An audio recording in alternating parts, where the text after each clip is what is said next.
भौतिक शास्त्र के अध्याय 8 के अंतर्गत प्रश्न क्रमांक 13 का अध्ययन करना है।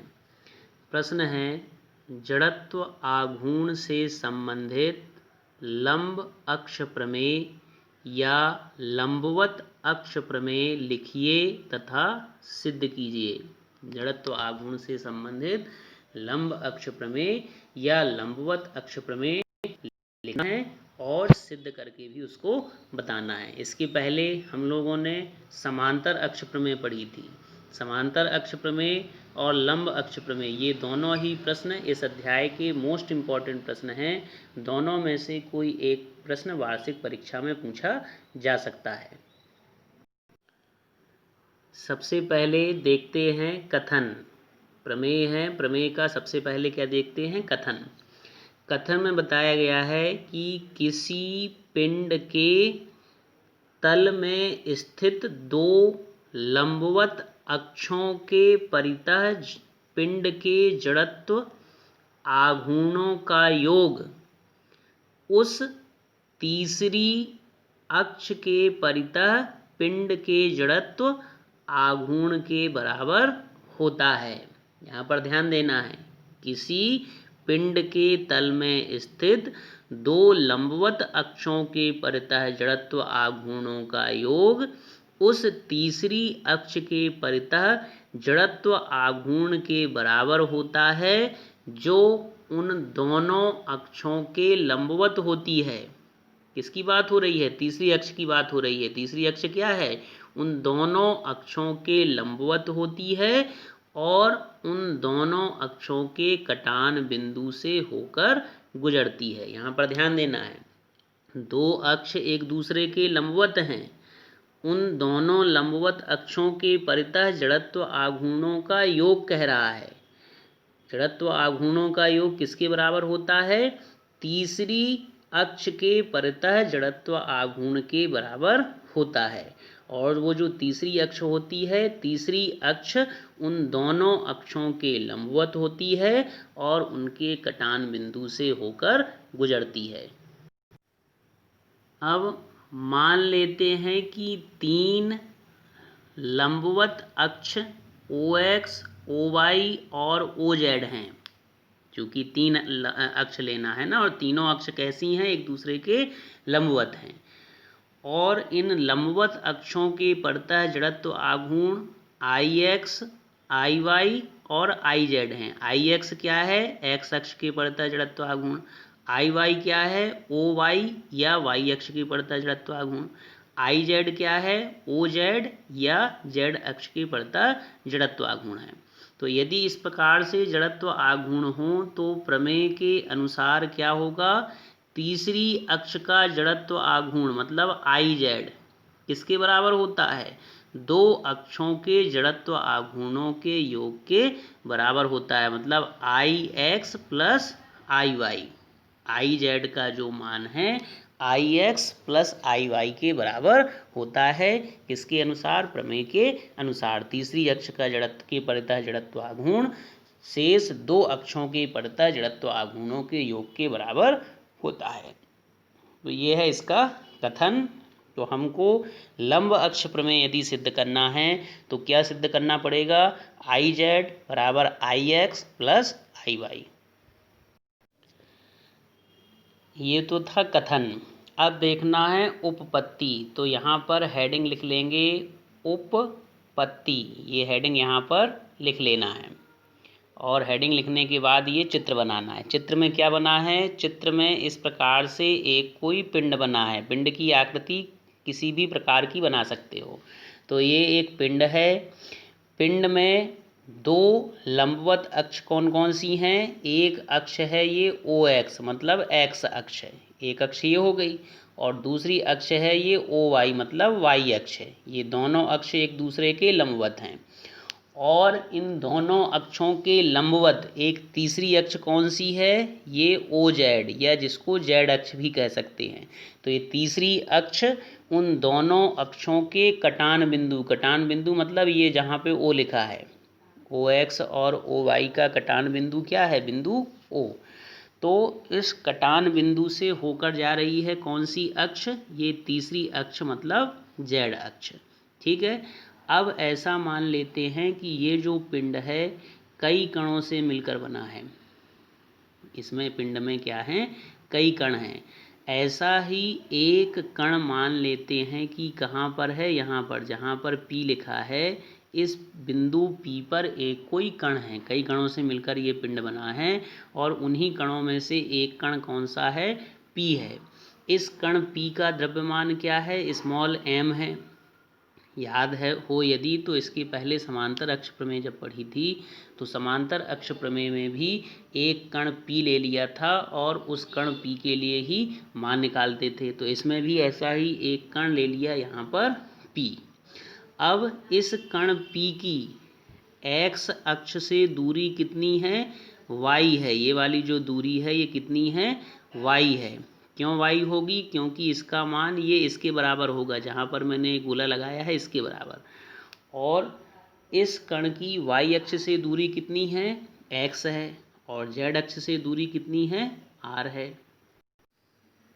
दूरियां एक बार फिर से देखते, देखो x अक्ष से कण की दूरी कितनी है, ये वाली दूरी, ये वाली दूरी है x अक्ष से, तो इसका मान किसके बराबर होगा, इसके सामने वाली भुजा मतलब ये y दूरी के बराबर इसका मान होगा।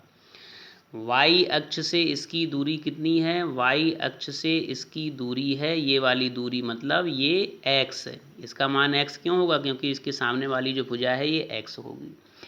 तीसरी जो अक्ष है वो है जेड अक्ष। जेड अक्ष से इस कण P की दूरी कितनी होगी, इस कण P की दूरी स्मॉल r होगी। ठीक है, x अक्ष से कण P की दूरी y हो गई, y अक्ष से दूरी x हो गई और z अक्ष से इसकी दूरी r हो गई, तो इसको ध्यान रखना है। अब चित्र में जो बातें मैंने आपको बताई हैं वही बातें देखो यहाँ पर लिख ली। माना कि पिंड अनेक कणों से मिलकर बना है, बता दिया देखो। फिर मान लिया कि माना कि ऐसा ही एक कण P है जिसका द्रव्यमान स्मॉल m है, बता दिया देखो। अब सबसे पहले कण P का x अक्ष के परितः जड़त्व आघूर्ण निकालते हैं। जड़त्व आघूर्ण बराबर होता है द्रव्यमान गुणे दूरी का वर्ग। तो कण P का द्रव्यमान क्या है, m है, और x अक्ष से दूरी कितनी है, y है, तो द्रव्यमान हो गया m, x अक्ष से दूरी हो गई y, तो y का वर्ग मतलब my स्क्वायर।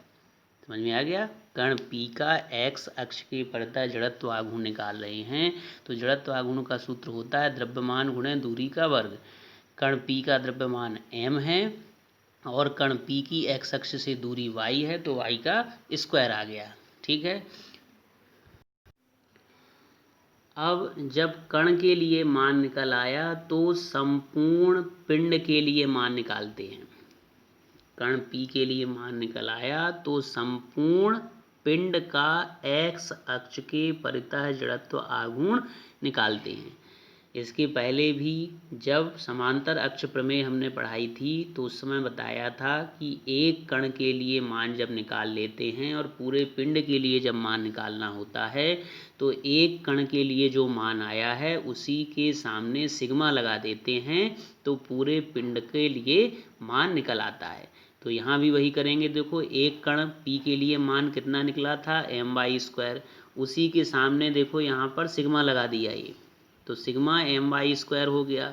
ये क्या बन गया, पूरे पिंड का जड़त्व आघूर्ण बन गया।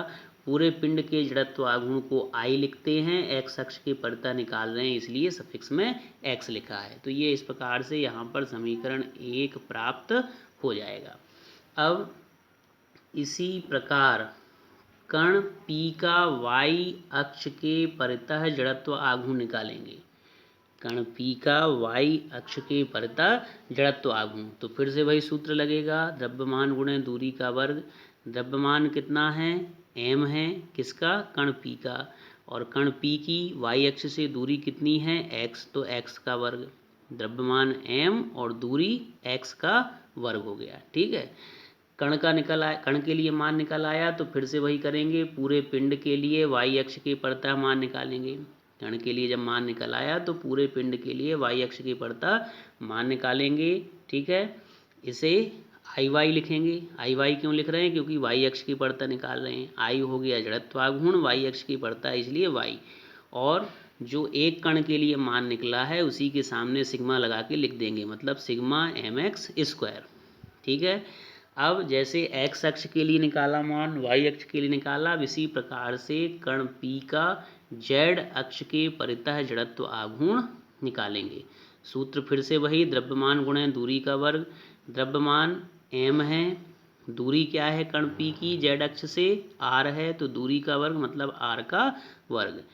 कण के लिए निकल आया, फिर से पूरे पिंड के लिए निकालेंगे तो इसी के सामने सिग्मा लग जाएगा।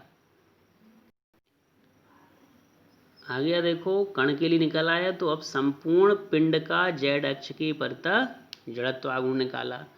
z अक्ष की परितः जड़त्व आघूर्ण निकालेंगे तो जड़त्व आघूर्ण को I लिखेंगे, z अक्ष की परितः है इसलिए सफिक्स में z लिखेंगे, बराबर सिग्मा एम आर स्क्वायर, है ना, सिग्मा लगा दिया। देखो एम आर स्क्वायर किसके लिए आया था?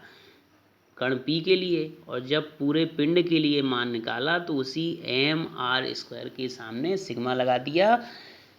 जड़त्व आघूर्ण है इसलिए I लिखा, उसको z अक्ष की पड़ता निकाल रहे हैं इसलिए z लिखा। तो ये इस प्रकार से 3 समीकरण बन जाएंगे। x अक्ष की पड़ता जो जड़त्व आघूर्ण निकलेगा वो Ix है, समीकरण 1 हो गया।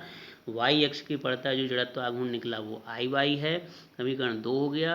और z अक्ष की पड़ता जो जड़त्व आघूर्ण निकला वो Iz है, समीकरण 3 हो गया। अब एक समकोण त्रिभुज PLO देखते हैं, चित्र में देखते हैं, देखो कहाँ पे है। ये है, देखो चित्र में कहाँ है? देखो ये है PLO, ये एक समकोण त्रिभुज है।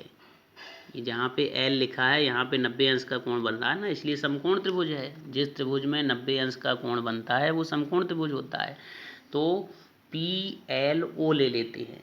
इस त्रिभुज में पाइथागोरस की प्रमेय लगाएंगे, तो पाइथागोरस की प्रमेय के अनुसार कर्ण का वर्ग मतलब OP का वर्ग, कर्ण कौन है? OP है इस त्रिभुज में, तो OP का वर्ग बराबर लंब का वर्ग, लंब क्या है? PL, तो PL का वर्ग हो जाएगा, प्लस आधार का वर्ग, तो आधार क्या है?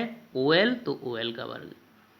पाइथागोरस की प्रमेय के अनुसार कर्ण का वर्ग बराबर लंब का वर्ग प्लस आधार का वर्ग। कर्ण है OP, तो OP का वर्ग बराबर लंब है PL, तो PL का वर्ग प्लस आधार का वर्ग मतलब OL का वर्ग। अब OP का मान R है, PL का मान Y है और OL का मान X है। चित्र में दिख रहे हैं, देखो लिखे है ना, तो इन मानों को रख देंगे। ये ले ली, देखो यहाँ पर ये समकोण त्रिभुज ले लिया पहले, देखो PLO, फिर उसमें पाइथागोरस की प्रमेय लगा दी। जैसे कि मैंने आपको बताया पाइथागोरस की प्रमेय के अनुसार वही OP का वर्ग बराबर PL का वर्ग प्लस OL का वर्ग। OP का मान R है तो R का वर्ग, PL का मान Y है तो Y का वर्ग प्लस OL का मान X है तो X का वर्ग। अब ये जो समीकरण आया है, इस समीकरण के दोनों पक्षों में m का गुणा कर देंगे। m का गुणा करेंगे तो ये इस प्रकार से आ जाएगा, देखो m का गुणा करेंगे तो एम आर स्क्वायर बराबर M Y square plus M X square. ठीक है, अब सिग्मा लगा देंगे तो सभी पे सिग्मा लग गया। सिग्मा लगाने के बाद ध्यान देना है, देखो सिग्मा एम आर स्क्वायर, इसका मान समीकरण 3 में क्या लिखा है? आई जेड लिखा है, तो सिग्मा एम आर स्क्वायर की जगह पे आई जेड लिख देंगे, बराबर सिग्मा एम वाई स्क्वायर, इसका मान समीकरण 2 में, समीकरण 1 में क्या लिखा है? आई एक्स, तो आई एक्स लिख देंगे, plus sigma M X square, इसका मान समीकरण 2 में क्या लिखा है? आई वाई, तो आई वाई लिख देंगे। तो इस प्रकार से ये आ जाएगा आई जेड बराबर आई एक्स प्लस आई वाई, और यही लंब अक्ष प्रमेय है जो कि हमको सिद्ध करना था, है ना। तो ज़्यादा कठिन नहीं है, 1-2 बार इसको वीडियो को देखेंगे लिखेंगे तो अच्छे से समझ में आ जाएगी।